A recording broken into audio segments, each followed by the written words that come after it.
Hello. Hello. Today is July 30th, 2025, and it is our 19th wedding anniversary. So we thought we'd be a good day to do a video, an updating video, because we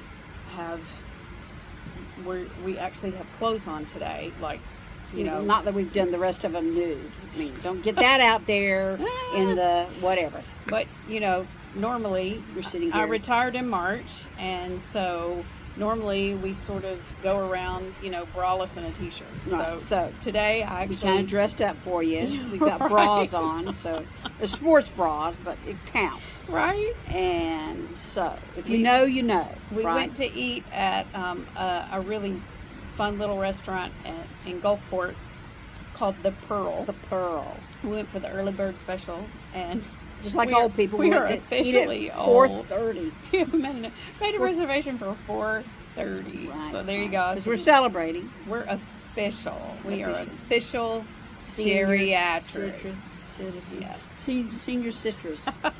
In Florida, you're not a senior citizen. You're senior citrus. I've never heard that. I just made it up. Of course you did. Because it was Alzheimer's misspeak, and so I turned it into a thing now. It's going to be all over the internet. Anyway. So, anywho. Sorry. Yeah. No. All right. So, I also thought it would be good to get a medical update so that you kind of know what's going on with Anne's Alzheimer's. Not Alzheimer's. It is Alzheimer's, but not symptomatic too much yet. So. Except when I say senior citizens. Yeah. But anybody can say that. Right. So, yeah. So we're celebrating today because we've had 19 glorious years, but more than that we've been soulmates, right? Oh, yeah. You always count backwards. Yeah. Yeah, but we got married. More years than that, but we got married. Well, we got married before it was legal in the U.S. With a, like a what do you call it? Religious ceremony, or whatever. It's like what I do, right. What I used to do. She's already forgotten that. It's like she's a heathen now. In 2006. A pastor's called a minister officiating. Yes, in 2006. I didn't self-officiate, I didn't do that. In the Rose Garden in Portland, Oregon. Rose Garden. Which was truly a heavenly experience and magical. It was beautiful. The roses were in full bloom. It was just beyond beautiful and wonderful. Everything about that we talked about was like, in fact, when we were having dinner tonight, I said, what would you say were like the highlights of these 19 married years? Because, we've been through some stuff. And so it's, like in life, the low lights, the lows, you can easily recall those, but it's, my nature is to focus on what was good, and we've had a lot of good. Mm-hmm. And to me, that always greatly outweighs not ignoring or denying the loss and the continued estrangement she has from some of her family, and still, life is good, and we've had a good life, and so I said, well, what are some of the things? And she started she was, oh, that's a really good question, and so we started talking about that, and one was the first thing she said was our wedding, and that was our first wedding, our spiritual wedding is what I like to call it. Then when that's the word I was looking legal for. In New York in 2013, we got married again, and that also was magical. And so so that's a December. We have like 2 dates 6 months apart, but this one and really, years apart. Right. This one for me really is the one that they're both like important, but different. This is the one that meant something, of a supernatural nature to me. So, and it felt supernatural, and it did. Yeah, it did because everything just, We couldn't have orchestrated. I know how there was so many, and the people involved that we really didn't even know very well. We had a dear friend from Memphis, Michelle, that came and unexpectedly flew across the country to play her violin. But other than that, it was people that I had only met like a year before, and some she'd never met at all, and they just, we were made actually it so special. We were actually in that part of the country, right? At a conference, speaking at a conference. Right, is why we were there, and it just happened to be that there's a lot of details to this that we won't bore you with, but the minister that was going to marry us was at this conference. She just happened to be, and which again was a miracle. Yeah, there's just so many details that only God. I mean, God's in the details, and God was definitely in the details of our wedding. It was crazy, and then it just even continued on to our honeymoon and how that unfolded with the blessings that people gave us, like Anita and Dana. And Anita was the minister that married us, and her parents, she came from a wealthy family, and her parents had a condo, and she said, "Oh, you can stay at my parents' condo after the wedding." We were like, "Well, that's great," because we were poor as church mile. Right, we didn't know anything about the Northwest, and I'd already booked a place, sight unseen. I didn't know anything, and she said, "Oh no, that won't do. Cancel it." And so I just, on her, we said, "Well, guidance," I said, "This will okay. be free." So we, so we had no expectations, right? And it was like, what? It was on Cannon Beach. On Cannon Beach, and we opened the bedroom window, and there was Haystack Rock. The monolith. That was the monolith. That people like get on the, when people used to write checks, you lived there, you had that on your check, or you were from there or something. It was insane. And so it was just wonderful. And so many other people just, we were trying to think of all the names of all the people in California and all. We could talk about that forever. Yeah, we won't we'll give you all those listed names. You know who you are, right? If you're listening. Right. And, we are and what you grateful. Did, we're forever grateful. And we recount the details of that actually pretty regularly, because it was such a spectacular act of God. So we are grateful to all of you. Can't believe it. Who participated, and God. So thank you. And then we talked about like the birth of Skylar, and that was so significant to me, because I never thought I'd be married. I never thought I'd have a grandchild. And then that just sweet season when she and her mom, when we first moved here to Florida, and her significant other, Skylar's dad, lived with us, and it was just so special, because she was just, starting to talk and walk, and just a few months old. Oh my gosh, it was just every day was glorious, and we were so happy there, and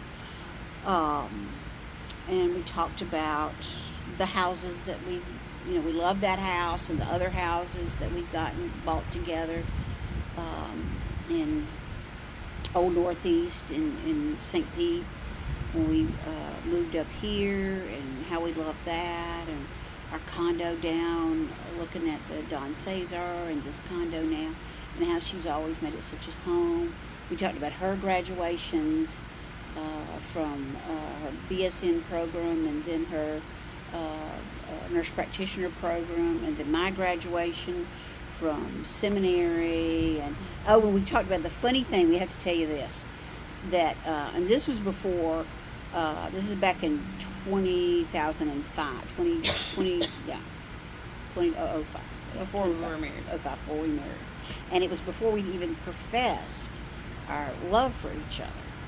And I was graduating from seminary in Memphis, and my family was coming. My mother and father were deceased, so my Aunt Betty Jo and my Aunt Mary, my cousin Little Mary, and a good friend of theirs came.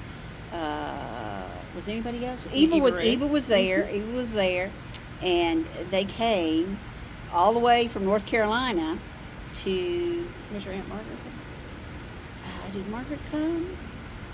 There's a picture of Margaret. I think so. I think she was there. There's a picture of Margaret at something. I think so. Yeah. So I can't. Yeah. So it was just so. I was so touched. It was so sweet. And of course, my family, being how we are, they wanted to go and pay homage to Graceland. That's the home of Elvis. There in Memphis, and so we'd been there before, and Heather, born and raised there. All visitors want to go. All visitors want to go there. My family did, and we took Elvis seriously, no matter what other stuff. The bottom line with the South that I grew up with, as we saw all his movies and we loved him and everything, was that he was good to his mama. He loved his mama, and so that would just cover in my book, my mother's book, that would cover just a world of sin, that you loved your mama and you treated your mama right.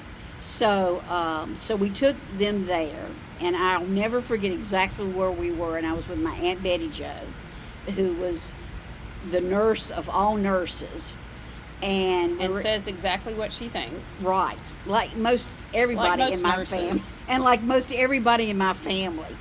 And we were in the room with all his gold records. It's just a huge room with gold records and all the things he won and all that. And I'm standing there, and Betty Jo and I had a moment alone, and she looked at me and she said, "That girl," talking about Heather, "loves you. So when are y'all getting married?" Well, I about fell out right there in the gold record room. We were not at the place we were feeling that, but we had not talked about it. We had not articulated that out loud to ourselves, much less to each other.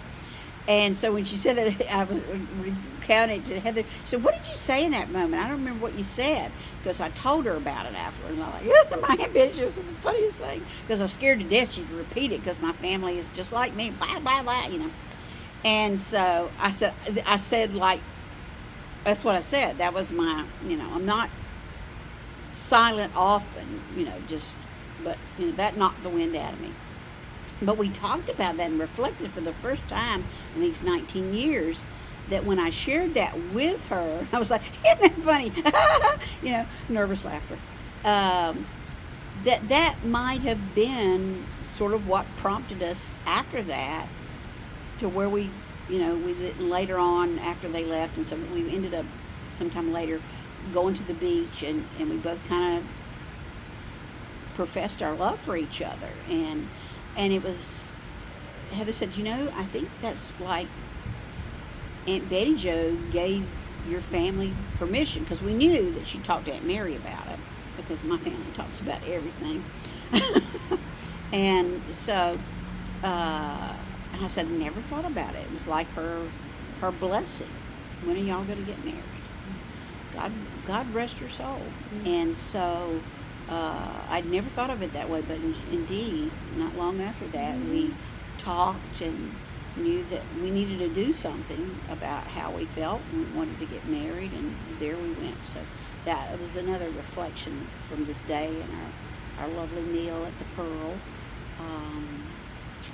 And so that's enough about that's enough about that. But anyway, thank you for indulging us. But thank you for indulging us. As we reminisce. We reminisce.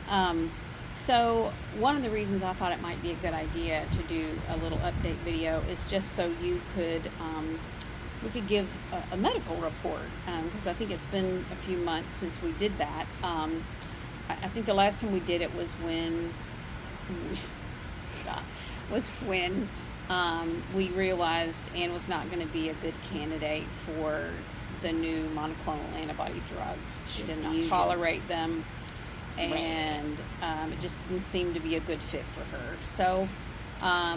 So what we decided to do is sort of put our thoughts about the Alzheimer's on the back burner and go on our little camping trip that we did for a couple of months, where we went up the East Coast a little bit, saw her family in North Carolina, went around to Kentucky, saw some friends, and then came back down. So saw my other family in Kentucky. Yeah. Yeah. So we did a tour. We did that. Had a blast. It was very fun, and we came back around, I think about the first week in June. So, I've been, since I retired in March, I've kind of just been getting used to this whole thing.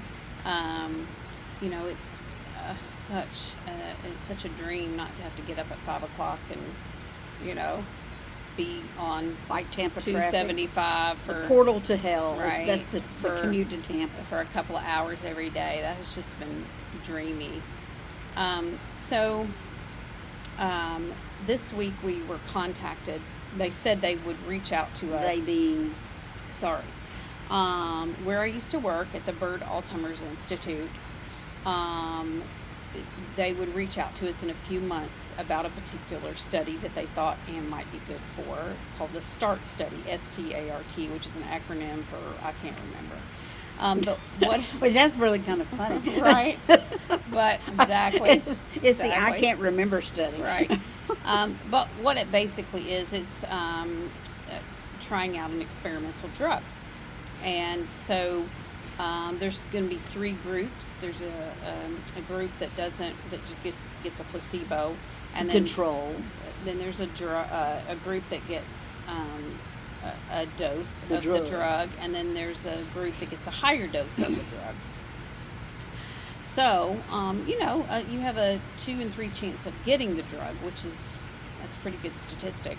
So anyway, long story short, we have a meeting coming up in a couple of weeks to do sort of the screening process, to see about that. So that's kind of where that is. And can you tell them what this drug's supposed to do?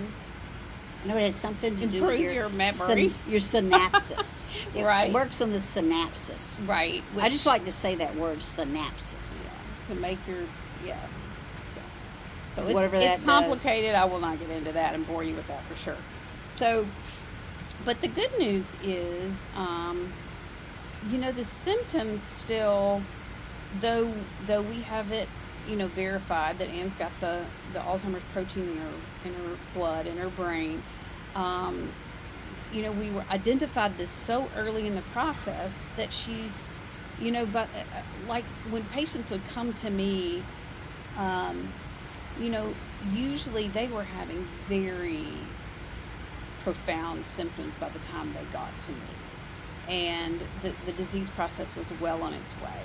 So, we have this wonderful blessing of the knowledge that, I had access to, and were able to get this identified very, very, very, very, very early. Mm-hmm. And so, if you're talking to Anne, you would have no idea. She just did, Sunday was her 3rd week in a row. She filled in for a vacationing pastor at a church here in St. Pete, and just did 3 perfect sermons. Perfect sermons. They were fantastic. And so you would never know. It's funny, the things that the parts of the brain, this prefrontal cortex is really apparently what is affected currently. Obviously, a glitch sometimes, like that I can see obviously. The process, which is processing. Doing things like packing for a trip is really difficult, impossible. Filling her pill box is real challenging, and just these ridiculous processes that are not high level intellect, but yet drive her crazy. So it's these strange, but that's the way this disease works. It's different for every single person, and that's why it's so hard to identify this early, which is why having these blood markers now is such a miracle, because we feel extremely grateful to know.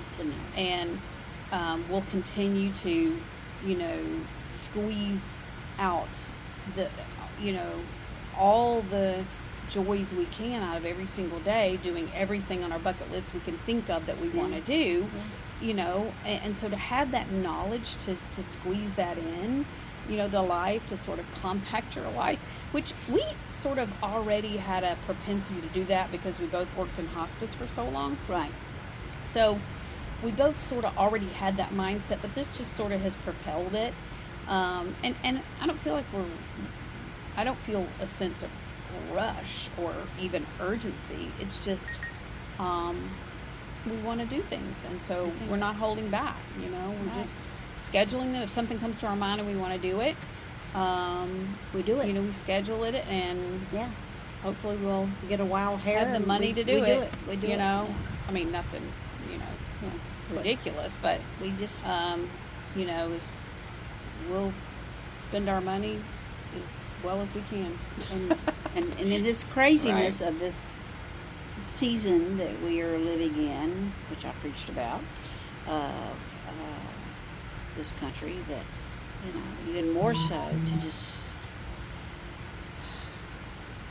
you know, to hold the reality of things and the things we've lost and the things we're grieving and the things that are going on right now, the trauma of it, but in the same time have that, there's my other hand, have the, you know, hold on to the joy and the music, the humor, the dance. You know, I dance every day.